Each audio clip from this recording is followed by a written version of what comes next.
Berarti bisnis ketika membongkar itu kan berarti banyak hal yang dihancurkan.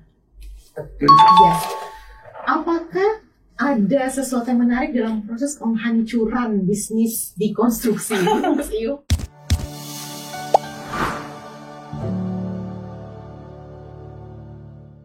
Kayak beyond imagination jawabannya, really nice. Terus Mas? Sama sebenarnya gini, even untuk di demolition sekalipun ya, tetap kreativitas itu dalam hal bagaimana kita memilih satu metode yang ringkas, aman, dan akhir-akhirnya itu bisa saving budget sehingga kita bisa lebih kompetitif untuk masalah pricing. Kalau diledakin aja gitu? Nggak boleh. Nggak boleh. Kan kemarin ada satu tuh Mas. Itu memang diatur sama undang-undang Oh kita. itu nggak bisa. Yang di luar negeri itu loh kan ada bangunan tinggi ya. Itu nggak Terus boleh. jedor gitu. Itu nggak boleh. Nggak boleh karena di Indonesia itu kan pengawasan terhadap bahan-bahan seperti itu masih rentan. Jadi pemerintah itu takut disalahgunakan untuk dipakai jadi hal-hal yang tidak bertanggung Tidak jawab, berfaedah. tidak gitu faedah, ya. malah merugikan. Iya. Berarti kalau di sini metode yang paling banyak dipakai apa sih Mas penghancurannya? Pakai palu aja gitu. Oke, kalau untuk di urban area ya Jakarta itu enggak, kita tuh dikenal dengan istilah top to down. Dari Jadi ngomong dari atas. atas ke bawah. Itu jadi kalau dulu suka lihat ada ekskavator naik ke atas gedung, nah itu Lagi membongkar. itu kerjaan-kerjaan saya dulu. Oh itu dulu membongkar dari Iya. atas ke bawah. Kalau dari bawah ke atas itu nggak mungkin. Ambruk ya. Ambruk ya. Itu bukan perobohan ya. Ambruk ya gitu kalau Iya. tetangganya radius 1 kilo kosong bahaya, gitu ya, iya, apa bener. tengah-tengah lapangan bola mungkin oke lah. Guys, nggak boleh asal bongkar-bongkar aja ya guys. Ada caranya. Ada caranya, ada metodenya Ada sama orang yang metodenya. expert di bidangnya gitu. Nah, oke. Kita ngomongin tadi ada proses recycle kan, function dari perobohan construction itu. Kan ada kata-kata daur ulang gitu ya. Yang kita lihat sekarang di ekonomi kreatif tuh banyak banget lagi mengada-ngadakan campaign proses daur ulang itu. Mas Iyo. Banyak banget. Terus Mas Iyo sendiri sebagai orang yang memang bekerja dalam industri itu, segitu punya value of money-nya atau memang ada value estetiknya aja nih gitu? Oh, sebenarnya dia nggak cuma punya value estetik, soalnya value of money-nya tuh sangat tinggi ya. Oke. Sangat tinggi gitu. Contohnya gampang. Kalau pernah ke Bantar Gebang nggak? Iya. Ah. Itu saya Itu pakai masker masih terasa. ribuan pemulung menahan bau untuk mengais rezeki di sana. Tapi emang ada rezeki di situ ya? Banyak, sudah banyak. Itu sebenarnya salah satu potensi yang nggak pernah saya ngerti ya, nggak pernah digali sama pemerintah atau nggak pernah diperhatikan. Atau nggak pernah dieksplor aja? Nggak pernah dieksplor aja gitu. Sebenarnya kalau itu ditata jauh lebih baik, terus pemerintah mau investasi sedikit advance secara teknologi dan lain sebagainya, harusnya itu bisa jadi lumbung cuan. Tuh kan? Sampah-sampah masyarakat bukan maksudnya sampah-sampah yang ada Itu di lebih tengah kameramen masyarakat. lah. Sampah-sampah yang ada di masyarakat itu kalau misalnya dimaksimalin gitu ya, Itu dan sangat punya daya jual. bahkan kalau pernah ke Jerman? Belum. Nah, oke. Mau dong? Jadi di Jerman itu sama di beberapa negara maju Iya. kayak Amerika itu limbah rumah tangga yang berupa botol itu mereka kolek. Oke. Itu di depan swalayan itu banyak vending mesin. Mereka tukar botol jadi duit. Mas Iyo, Betul. jangan jauh-jauh ke Jerman, di kampung saya juga begitu dulu. Habis minum-minum soda-soda, saya bawa 10, ntar saya kasih ke pengepul, saya dapat uang. Tapi kan ini Wih, udah sekeren Jerman nih kampung saya nih. bedanya kita mesti nunggu Iya. agak banyak dikit Iya. ya kan. Karena di kampung saya juga gitu. Gitu, Nunggu oke. gerobaknya lewat. Ya. Oh iya bener loh, dapat uang dari situ loh dulu. Iya. Padahal nggak tahu kok dia bisa ngasih uang untuk sesuatu yang menurut saya itu sampah di rumah gitu. Ibu saya juga nggak cuma botol ya, koran Iya, apa juga. Benar. Majalah-majalah lama Yes. itu. Ternyata buat jadi bungkus Gorengan masih dong. Yes, punya value of money kan? Recycle. Iya betul. That's really nice. Berarti emang sebenarnya tinggal diseriusin ya? Nggak cuma tinggal sih, harus Diseriusin. Harus diseriusin. Berarti not guys, Bantar Gebang adalah sumber uang, cari ke sana. Oh betul. Oh betul kan? Betul. Iya. Itu sebenarnya kalau ya, cuman dalam hal ini kan yang punya kapasitas sebesar itu kan ya harusnya pemerintah. Oke. Dulu tuh pernah ada rasanya, tapi swasta ya, Mhm. mencoba, kita nggak bilang itu tandingan sih, mungkin pengolahan sampah yang lebih advance ya, Mhm. cuman somehow itu di demo warga. Di demo? Dan akhirnya harus dibongkar. Bukan demolition ya, tapi di demo warga. Di demo warga, akhirnya harus didemolis. Oh gitu. Coba ceritain itu case gimana? Jadi itu di daerah Bojong Jonggol kesana dikit itu pernah dibangun satu TPA, tempat pembuangan akhir, dan sempat berjalan tapi nggak lama lah, hanya hitungan bulan. Akhirnya karena warga mengeluhkan bau, polusi udara dan lain sebagainya, akhirnya itu harus dibongkar, ditutup dan dibongkar. Dan kemudian itu masih saya yang ngebongkar, makanya saya tahu story behind it lah itu. Itu gara amukan warga. Salah satunya lebih banyak protes warga yang sempat memblokir jalan dan pintu masuk ke lokasi. Wow, agak keras juga permasalahan warga Indonesia ini ya. Kurang edukasi kali ya pada saat itu. Satu iya, tapi banyak juga disusupi sama pihak-pihak tertentu ya, pihak-pihak yang mengatasnamakan warga untuk mencari kepentingan itu menunggangi warga. Yes, betul sulit ya. Berarti kalau ngomongin yang tadi nih, cuannya banyak. Berarti kan ketika melakukan proses membongkar sesuatu tuh ada proses efisiensi dong. Oh harus ada. Boleh nggak spill teknis efisiensinya? Banyak ya, jadi gini. Efisiensi itu harus dimulai dari kita. Biasa dibuat saya itu ada 3M. Ngeri, catat guys. Satu. Udah siap belum? Pulpen ya guys. 1M. Yang pertama itu manusianya. Oke. Yang kedua mesin, alat-alat yang dipakai. Yang ketiga baru metodologi. Jadi ada manusianya, ada mesinnya, tapi kalau metodologinya ngawur, ya kalau pakai ini misalnya gitu doang. Metodologinya oke, manusianya oke, toolsnya nggak tepat, juga nggak efisien. Metodologinya oke, toolsnya oke, orang yang ngawur-ngawuran, orangnya masih pada di kampung, nggak bisa. Berarti itu harus berjalan paralel. Betul. Nggak bisa dipilih. Enggak. Jadi nggak bisa dong membongkar sesuatu kalau orangnya nggak skillful gitu. Sesimpel misalnya, ya udah rekrut siapapun untuk membongkar sesuatu. Nggak bisa. Ada gini. Mostly itu saya bisa bilang nggak bisa ya. Kalau bisa apply dong saya ya. Wah, nggak bisa oke. Lupakanlah oke. Saya tipis itu. Tipis itu oke. Aja tadi oke. Jadi satu contoh nih. Kalau orang bekerja di ketinggian aja, dia harus punya sertifikat bekerja di ketinggian. Iya sih benar. Dan nggak semua orang mampu. Dan punya sertifikat itu. Iya betul gitu. Jadi dari sisi safety-nya kita harus memperhatikan.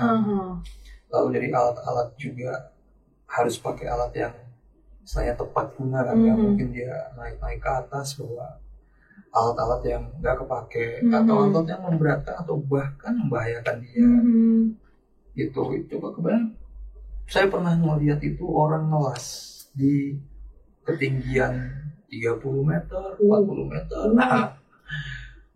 Skill yang dibutuhkan adalah mental baja, berani ketenangan udah pasti. Ketenangan. Bukan fobia terhadap ketinggian. Wah, oke. Dan yang pasti harus mengerti kan. Iya, gimana cara ngelas? Iya sih, bener juga. Betul. Iya. Coba kalau Mbak Winda saya suruh ngelas di atas. Saya ngeles sih, nggak bisa saya kalau ngelas. Bisa ngeles mas. Iya. Bener. Jadi kalau tadi 3M ini ya, itu nggak bisa ditawar-tawar. Iya. Harga mati guys, nggak bisa sembarang. Oke. Terus ada nggak sih mas project paling challenging? Saya lah, ngomongnya challenging nih. Terkait membongkar sesuatu. Gitu. Banyak. Banyak. Yang paling challenging kalau gitu nomor 1 atau on the latest aja deh gitu. Sebenarnya ini setiap project itu punya karakteristik, situasi dan kondisi yang berbeda ya. Itu makanya saya bilang kalau ditanya banyak apa ada nggak yang challenging, sudah banyak. Itu tapi yang the most challenging itu malah bukan di high rise building. Bukan di high rise building. Bukan. Jadi ada sih yang di high rise building ada, tapi nanti itu saya ceritain nanti ya. Jadi waktu itu kita pernah dapat pekerjaan untuk memindahkan ya, membongkar, lalu bangunannya ini kita pindahkan ke lokasi lain untuk dibangun ulang.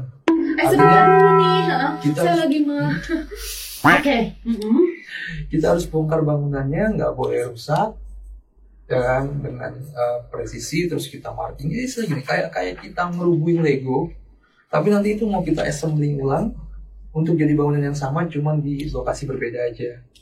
Tapi kenapa saya bilang itu jadi sangat challenging? Karena waktu itu bangunannya ada di Kalimantan ya, di daerah namanya Palang Pisau itu, dimana nggak punya akses darat. Maksudnya dibawa pakai helikopter? Oh enggak, jadi kita tuh jadi nggak tahu somehow itu mereka bisa bikin pabrik di tengah hutan entah berantah. Yang kita bisa akses itu cuma pakai perahu. Iya perahu. Oke. Ya. Lalu saya bingung gimana caranya. Kesulitannya itu pada saat ini setelah dibongkar itu, jadi sudah kita sangat punya keterbatasan tools. Ya pastinya. Nggak bisa masukin crane atau alat-alat berat ke lokasi ya, karena sungainya tergolong dangkal. Jadi sungainya dangkal. Jadi kalau kita masukin alat berat dengan kapal-kapal tertentu gitu yang bisa angkut alat berat, itu resiko kandasnya 80%. Ya lupakan saja. Iya, itu lupakan saja. Iya. Jadi challenge-nya itu benar-benar kita gimana caranya membongkar pabrik ini 100% manual. Pakai obeng, terus pasti satu-satu gitu. Iya, kira-kiranya nggak obeng juga sih. Nggak obeng juga. Kan di otak saya kan gitu ya. Itu adalah tools. Iya. Oh manual. Tapi berhasil project ini ya? Alhamdulillah berhasil. Alhamdulillah, luar biasa. Gimana ngangkat dari sana ke memindahkannya ke tempat lain, Mas? Mereka bongkar pasang kayak Lego ya berarti? Ya itu tadi. Jadi setelah kita bongkarnya pakai manusia, semuanya serba manual, dikerek pakai tambang satu-satu. Wah, pokoknya effort banget lah itulah. Tapi value the money dong. Oh iya dong. Oh, of course. Intinya mah kalau bayarannya nggak cocok juga kita ambil. Iya. Guys, kuncinya itu ya. Sesulit apapun, bumi manapun, belah dunia manapun akan kutempuh selama cuan. Selama angkanya cocok. Angkanya cocok, oke. Kita berangkat. Caranya akan ku cari. Benar. Ini nice nih pebisnis asli guys. Nah, Mas Dio kan udah 15 tahunan lebih yang jalan di sini. Pasti punya strategi marketing dong untuk mempromosikan jasa yang sangat spesial ini gitu. Sebenarnya strategi marketing itu mungkin kita butuhkan di sekitar 5-7 tahun awal. Itu yang benar-benar kita pure lebih banyak marketingnya. Baru setelah itu kita buktikan dengan apa yang kita janjikan ya. Portfolio gitu. Ya, udah bangun portfolio dulu gitu ya. Jadi Pertama itu awalnya gini, kesulitan kita itu adalah gimana sih caranya kita bisa membongkar dengan standar yang jauh lebih layak, jauh lebih humanis, jauh lebih safety, gitu kan. Jadi sehingga klien-klien yang meng-hire kita itu punya rasa trust terhadap kita, gitu. Pertama itu sisi-sisi itu yang kita jual dari sisi metodologi, lalu sisi pengaplikasian di lapangan, sampai tengah waktu.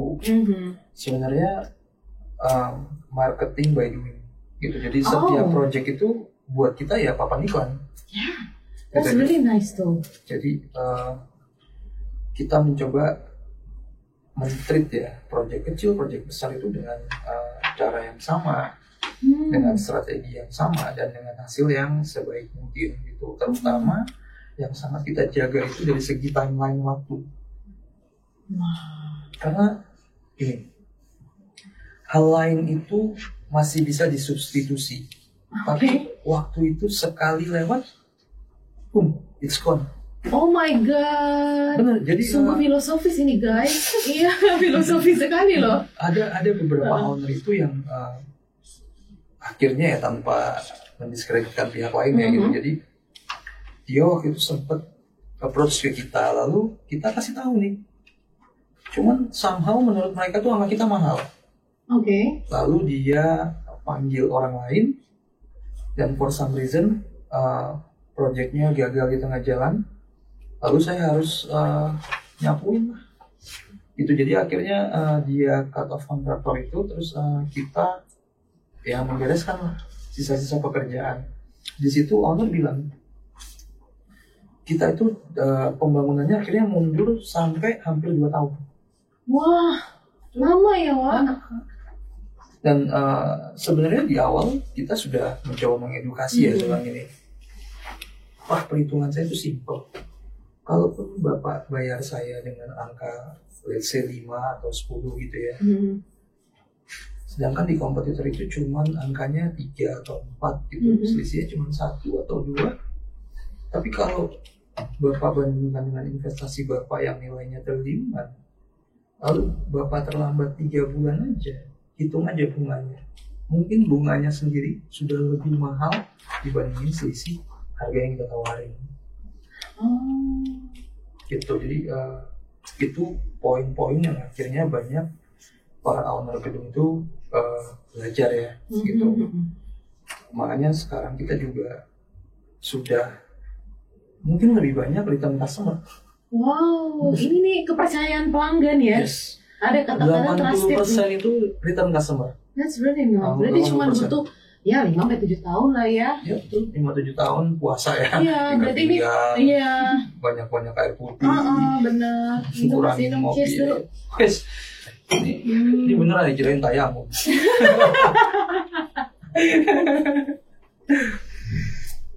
Nah, berarti kan trusted customer itu penting ya? Oh, sangat lah. Enak banget, karena udah menikmati hasil kan sekarang, karena marketing by crafting. Iya kan? Kayak ya udah gitu, lu kan udah lihat kerjaan gue gitu kan sekarang lah ya. Customer is the king lah. Oh iya lah, kayak lu udah lihat kerjaan gue sombong gitu. Karena kan ya, kita kan dapat duit juga dari mereka. Iya benar. Oke. Nah, kita ngomongin tadi salah satu yang Pat menarik dari perubahan, bisnis perubahan ini kan ada yang namanya recycling ya. Itu kan ngomongnya dampak ke lingkungan banget nih, Mas Iung. Banget. Sebenarnya Indonesia tuh dari dia belum sih bisnis recycling ini sebenarnya? Belum. Aku jawabannya cepet ya, soalnya apa? Belum. Kenapa Mas belum? Masih banyak hal-hal yang punya added value itu belum bisa dimanfaatkan atau di recycling dengan maksimal. Belum ya? Jadi jawabannya ini. Benar. Jadi kalau dibilang kita punya potensinya 100, mungkin yang baru dimanfaatkan itu sekitar baru setengahnya kan. 50%? Oh my god, masih banyak potensi tumbuh. Masih sangat banyak. Nah ini kan potensi cuan. Benar banget sebenarnya. Tapi aku kalau membeli sesuatu yang recycling tuh agak mahal Mas. Oke. Apa mungkin karena aku belum mampu ya? Jadi maksudnya gitu. Bukan nih. Mahal mas, beneran dibandingin sama produk yang lain. Jadi kayak apa gue belum mampu apa gimana gitu? Enggak. Sebenarnya gini, yang salah itu jangan dilihat mahalnya. Oh iya, tapi nggak mampunya kamu. Oh, bukan itu juga. Itu faktor kedua ya. Faktor utama adalah Faktor utama itu begini. Recycling product itu membutuhkan ya cara berpikir atau effort dan punya tujuan serta impact. Ya, artinya gini, di setiap value kayak gini lah, kalau kita ke toko buku gitu atau toko-toko kertas yang ngetrok di Matraman gitu kan, tahu pasti sebut harga saja ya. harga kertas recycle itu lebih mahal. Iya. Kenapa? Karena coba diperhatikan, kertas itu pasti punya sisi artistik yang lebih baik. Iya. Dan jadi dari segi pembuatannya juga yang lebih effort lebih effort gitu iya, kan. iya. Kalau kita hargai itu sebagai piece of art atau karya seni, ya murah. Iya sih, tinggal point of view ya. Tapi kalau kita lihatnya itu sebagai cuman kertas coret-coret ya mahal. Coba itu dipakai buat nulis ke istri, suami, letter of Juliet, letter of Romeo gitu kan. Lebih nice. Yes. Berarti kan ini balik lagi nggak semua orang tuh punya awareness terhadap dampak lingkungan terhadap apa yang dia beli. Belum segitunya nih konsumen Indonesia gitu. Setuju ya Mas? Setuju banget. Berarti sebenarnya kan ini jadi kayak yang mana duluan lebih penting, semuanya penting, harus jalan beriringan gitu ya.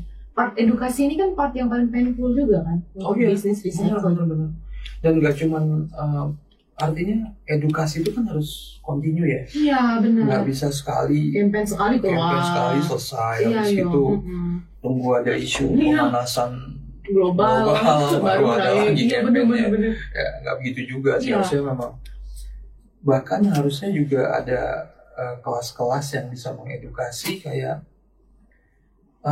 material ini kalau diolah itu bisa jadi apa-apa aja atau melatih kreativitas masyarakat. Sebenarnya sudah ada sih, kayak kalau pernah tahu ya, banyak sapu-sapu itu yang dibikin dari botol-botol bekas. Bukan ikan sapu-sapu kan? Oh bukan. Saya Itu ikut siomay. Itu biasa dibikin siomay. Sapu ya, sapu kamu yang bersih-bersih itu. Terus bahkan yang saya pernah lihat lagi tas ya. Ya, itu saya mau beli Mas, tapi belum mampu saat ini karena agak murah loh itu malah sebenarnya. Iya serius. Serius, stiker-stiker itu di daerah Bogor itu banyak pengrajinnya. Itu dari hasil-hasil limbah yang mereka daur ulang ya secara home industry ya gitu Pak. Berarti sebenarnya emang part edukasi kontinu. Betul. Enggak cuma sekadar campaign sebulan 2 bulan, gimmick campaign doang. Dan yang pasti butuh kreativitas. Nah, creativity ini sulit, nggak semua orang punya, atau semua orang pasti punya sisi creativity? Semua orang punya, mungkin entah objek yang berbeda, kadarnya berbeda itu. Tapi artinya gini, kalau ada 2-3 orang yang punya creativity tentang hal ini, kan dia bisa menginfluence yang lain. Iya, benar. Iya kan? Setuju. Artinya kalau mereka mau buka latihan atau mereka mau buka tempat ya quote semacam home industry gitu ya, yang bisa melatih ibu-ibu rumah tangga atau ya orang-orang yang mostly punya waktu banyak dan source yang cukup unlimited gitu ya. Komitmen ya, komitmen jangka panjang. Karena kalau kita lihat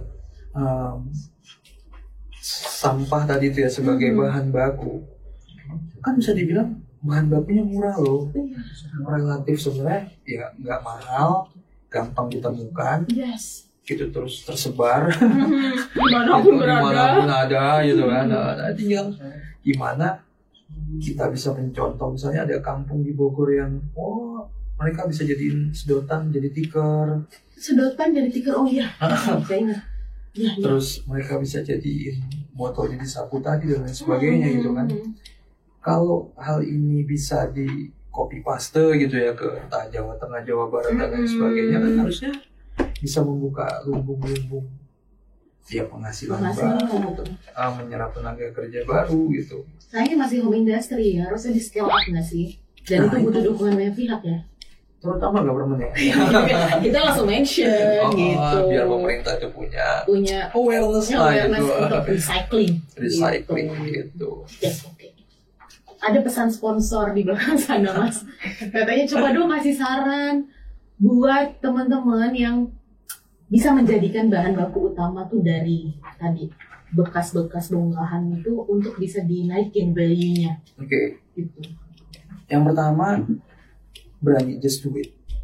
Just do it or just do it? Just do it. Just do it. Kerjain aja. Kerjain aja gitu. Oke.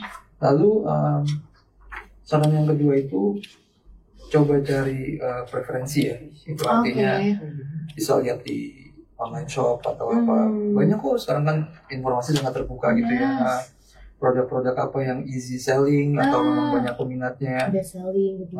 Itu coba aja, karena kalau kita nggak pernah mencoba atau terlalu banyak berkutat sama nanti ininya gimana, itunya gimana, banyak pertimbangan, banyak takutnya. Justru orang yang memulai usaha dengan terlalu banyak analisa, itu yang nggak akan berjalan. Biasanya begitu. Karena ini kan sebenarnya relatif. Kalau saya melihatnya lebih ke industri kreatif ya. Dibilang butuh modal besar, enggak. Bahkan dengan uang ratusan ribu pun bisa jalan gitu kan. Tinggal sebesar apa sih niat kita mau masuk ke bisnis ini? Gitu. Kalau kita memang udah niat, ya udah, just do it gitu, lakuin aja gitu. Just do it. Kerjain aja guys, jangan banyak mikir. Oke. Nice. Setelah ini saya akan kerjakan. Kerjakan apa gitu ya? Saya bisa supply. Saya, oke. Saya mah kepingin bisa Mas ini. Nah, kalau ngomongin tadi bisnis daur ulang, sebagai seseorang yang memang sangat dekat dengan industri daur ulang. Industri, ya oke. Apa sih gambaran masa depan bisnis ini di Indonesia tuh bakalan possible nggak untuk naikin persentase grow-nya gitu? Sangat mungkin ya. Karena ya kita lewati COVID, kita lewati krisis. At the end of the day, di mana kita lihat semua baik dari investor atau apa mencari bisnis yang sustain. Kata-kata sustain ini kan sangat erat sama recycling.